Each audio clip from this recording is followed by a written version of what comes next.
Well, welcome guys, and here's another tutorial. Now, I was thinking about doing something in Unity and things like that, but I kind of laid off of the idea of explaining more into detail what a skin mesh renderer compared to a mesh render is. So I decided to do one in a 3D modeling program so you could more understand what a mesh render and a skin mesh render, what the difference are. Now, this is Blender 2.74. No, you can say that. But let's get into the program here. And what I have up is what we call a meta rig. Just a rig. It's pretty humanoid. I've got bones for eyes and all that stuff. I just slapped this together for demonstration purposes. But what this does is it allows for me to be able to do things like this in the pose. And remember how the bones were?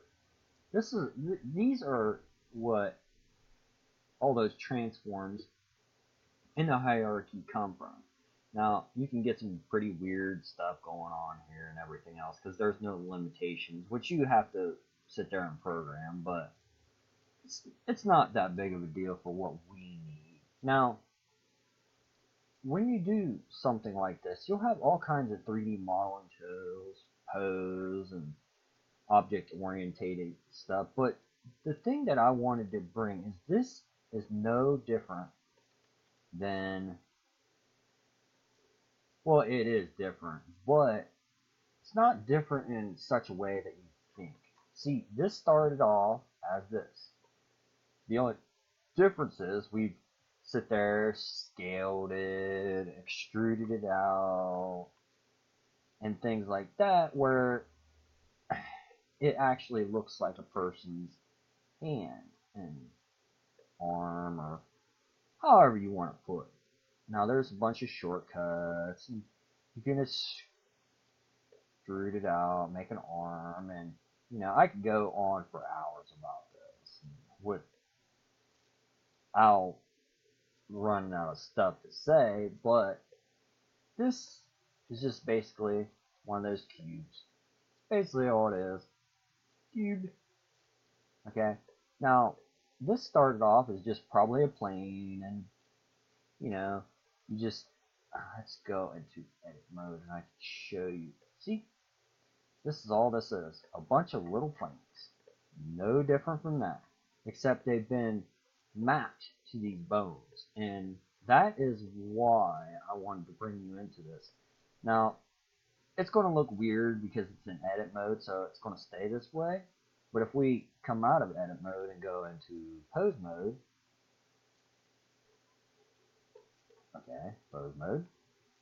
Alright, pose mode. Now, we can go and orientate these the way we want, and the mesh follows. Because we've actually weighted it, and when you've done this quite a few times, you'll understand what wave painting is. But I wanted to show it to you because this is the concept of why this is different. We've actually took this bone right here from, this would be a transform in Unity, this would be a transform, and so on and so forth. But these are all children. This would be a child of this, and then so on and so forth, all the way up the line. But we basically map this bone, and you see how it's all red and then it fades out. Well, the reason why is because we want this bone to have full control over this part of the mesh and then bleed out. Like just go fade, fade, fade. So that way it simulates skin. Because this is straight. You're not going to bend this or whatnot. So who cares? So, and this is why I wanted to bring you into this, because I wanted you to understand the difference between a mesh like this over here, which is a box and stuff, and understand why this is so much more different and why we can manipulate it like we can. Now, these are vertex groups, and like I said, I just slapped this together and cut it up for a purpose. But all these are nothing but painted on to the mesh. You'll actually sit there and paint the mesh with all the fingers, the hands, all of it. You'll actually sit here for hours doing this. This is probably the worst part of doing a rig. Now, which is far beyond this tutorial right now, which, sorry if you wanted to learn how to do a rig, but not in this one. But maybe sometime soon I'll explain how in a small form. That way you can go do some crazy stuff with some face rigging or, you know, lip, whatever. I don't know. But this is the difference between the cube and how we can manipulate meshes. But it can't be done in Unity right now.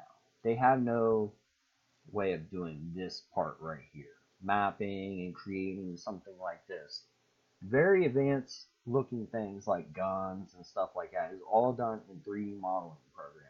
Now, the one I'm using right now is Blender, and it is free to use for educational purposes. I don't know about publishing or anything like that. I just use it just pretty much just to, I don't know, mess around with because I like to mess with stuff. I like to do stuff, learn, and you know, it works. Now, you can do a lot of good things this way, but I wanted to show you this part because I think this is going to be important for you when we get back into Unity, which will be the next video, and we will talk about animations. We're not going to do it in this one because there's plenty of videos about it, but working with the animation system in Unity will give you an idea how to use this one.